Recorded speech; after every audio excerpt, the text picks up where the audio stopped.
नमस्कार विद्यार्थी मित्रांनो, पाहायचं आहे इंद्रलक्ष अकॅडमी मध्ये मी नेहा सावंत अंबी तुमचं खूप खूप स्वागत करत आहे। तुम्ही सगळ्यात वाट बघत असलेली जी न्यूज आहे ही फायनली आलेली आहे। तलाठीचं नोटिफिकेशन आलेलं आहे विद्यार्थी मित्रांनो। So congratulations to all of you. Congratulations ह्याच्यासाठी कारण तुम्ही ह्या संधीची वाट बघत आहात, तर त्यामुळे ही संधी आपल्या समोर आता इथे आलेली आहे फायनली। आणि ही तलाठी भरती कुठे जॉईन झालेली आहे किंवा कशामध्ये आलेली आहे आपल्याला, तर संयुक्त गटक पूर्व परीक्षेच्या अंतर्गत आपल्याला ही आलेली आहे। ऑलरेडी नोटिफिकेशन आलेलं होतं, त्याच्यामध्ये पद वाढ झालेली आहे आणि ह्याच्यामध्ये आपल्याला तलाठी भरतीची पद आपल्याला इथे दिसून येत आहेत। तर आपण एकूण किती जागा आहेत, अर्ज कधीपर्यंत करायचा, परीक्षा कशी होणार आहे, या सगळ्या प्रश्नांची जी उत्तरं आहेत ही आता आपण ह्या आपल्या सेशन मध्ये पाहणार आहोत। विद्यार्थी मित्रांनो बघा, तुमच्यासाठी हे नोटिफिकेशन मी इथे आणलेलं आहे। आपण झूम करून सुद्धा हे नोटिफिकेशन इथे पाहू शकत आहोत। बघायचं आहे महाराष्ट्र लोकसेवा आयोगचं आपलं हे नोटिफिकेशन आपल्याला इथे दिसून येत आहे।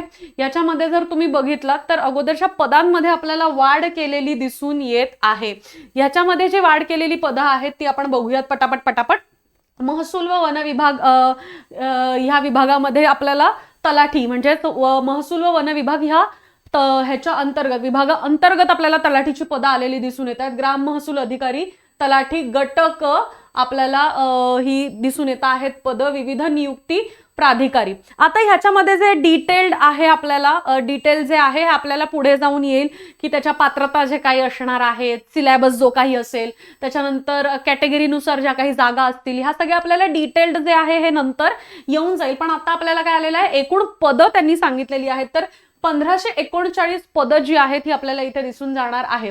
आवश्यक अर्हता त्यांनी काय दिलेली आहे, तर इथे कोणत्याही शाखेतील पदवी आपल्याला चालणार आहे। कोणत्याही शाखेतील पदवी जी आहे ही इथे चालणार आहे। ओके, सेवा प्रवेश नियमानुसार अर्ज स्वीकारण्याचा अंतिम दिनांक काय असणार आहे, 5 ऑगस्ट। त्यामुळे लक्षात ठेवायचं आहे 5 ऑगस्ट आपलं फॉर्म भरण्याची लास्ट डेट आहे। ज्यांनी ऑलरेडी फॉर्म भरलेला आहे त्यांचा काहीच प्रॉब्लेम नाही आहे। आता ज्यांचा फॉर्म भरायचा अजून बाकी आहे तो आपलं अजून एक्सटेंड त्यांनी डेट केलेली आहे, ज्याच्यामध्ये आपल्याला 5 ऑगस्ट पर्यंत डेट आहे। त्याच्यानंतर राज्य ग्राहक तक्रार निवारण आयोग मुंबईच्या अंतर्गत कुठलं पदनाम, तर वरिष्ठ अभिलेखापाल आणि सहाय्यक अधीक्षक ही दोन पद, ह्या दोन पदनामांच्या अंडर सुद्धा आपल्याला 11 पद जी आहेत ही वाढलेली दिसून येतात। त्याच्या सोबतच बघायचं आहे, त्याच्यासोबत आपल्याला कृषी अंतर्गत सुद्धा दिसून येत आहेत पद। सहाय्यक मत्स्य व्यवसाय विकास यांच्या अंतर्गत 254, विकास अधिकारी याच्या अंतर्गत आपल्याला 254 मत दिसून येत आहेत, पद दिसून येत आहेत। तसंच लिपिक टंकलेखक, विविध नियुक्ती प्राधिकारी हे ह्या आपल्या विभागाच्या अंतर्गत आपल्याला हे लिपिक टंकलेखक दिसून येत आहेत 230। हे नियंत्रण शिधा वाटपच्या अंडर 230 पद। त्याच्यानंतर अन्न नागरी पुरवठा व ग्राहक संरक्षण विभाग यांच्या अंतर्गत 155, आदिवासी विकास विभाग यांच्या अंतर्गत 69 आणि महसूल व वन विकास यांच्या अंतर्गत 480 पद आपल्याला वाढ झालेली दिसून येत आहे। महसूल व वन विभागाअंतर्गत अजून आपल्याला लिपिक टंकलेखक, नोंदणी व मुद्रांक विभाग ह्याच्यामध्ये किती पद, तर 339 पद आपल्याला वाढलेली दिसून येत आहेत। ह्याच एकूण किती पद आपल्याला झालेली दिसून येत आहेत, म्हणजेच काय आहे, काही पद अगोदर होती, काही पद वाढलेली आहेत। एकूण पद आपली किती झालेली आहेत, 3088 पद आपल्याला झालेली दिसून येत आहेत। ओके, आता बघायचं आहे बाकी परीक्षेबद्दलचं जे अगोदर पासूनचं जे नोटिफिकेशन आहे हे तसंच राहणार आहे।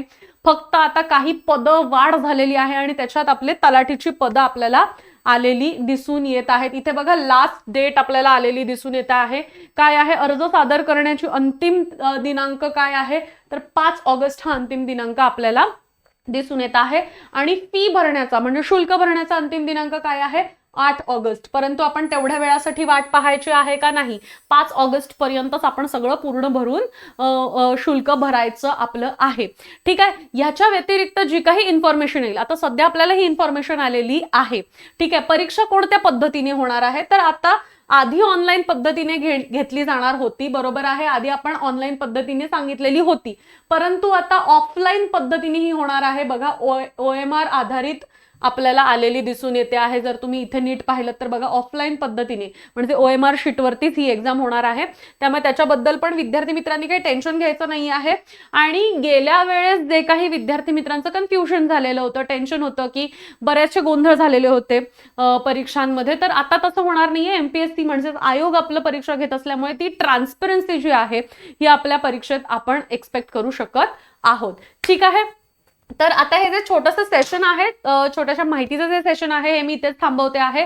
डिटेल जेव्हा माहिती येईल तेव्हा तुम्हाला प्रत्येक गोष्ट नीट छान समजावून सांगितली जाईल. त्याचा सिलेबस काय असणार आहे, परीक्षा पद्धती कशी असणार आहे. आता MPSC अंतर्गत आहे म्हणजे एक गोष्ट तर आपल्याला माहिती आहे, प्री आणि मेन्स आपल्या वेगवेगळ्या असणार आहेत. पण त्याच्यानंतरही आपल्याला जे काही डिटेल माहिती मिळेल ते तुम्हाला इंद्रलक्ष अकॅडमीवरती व्यवस्थित छान डिटेलमध्ये सांगितली जाईल. तर आता हे छोटंसं सेशन मी इथेच थांबवते आहे. ह्या संधीचं आपण सोनं करूयात. इंद्रलक्ष अकॅडमी तुमच्या सोबत नेहमी आहे. तर लक्षात घ्यायचं आहे, always and always aim high and achieve higher, right. इंद्रलक्ष म्हणजे सर्वोच्च ध्येय, आणि तुमचं सर्वोच्च ध्येय साध्य करण्यासाठी तुम्ही प्रयत्नशील राहायचं आहे. त्याचबरोबर आम्ही सुद्धा प्रयत्नशील राहणार आहोत. तर तुम्हाला सर्वतोपरी मदत करण्याचा प्रयत्न इंद्रलक्ष अकॅडमी करेल. तुम्हाला बॅचेस बद्दल कोणते इन्फॉर्मेशन असतील तर तुम्ही ह्या नंबरवरती एन्क्वायरी जी आहे ही करू शकता.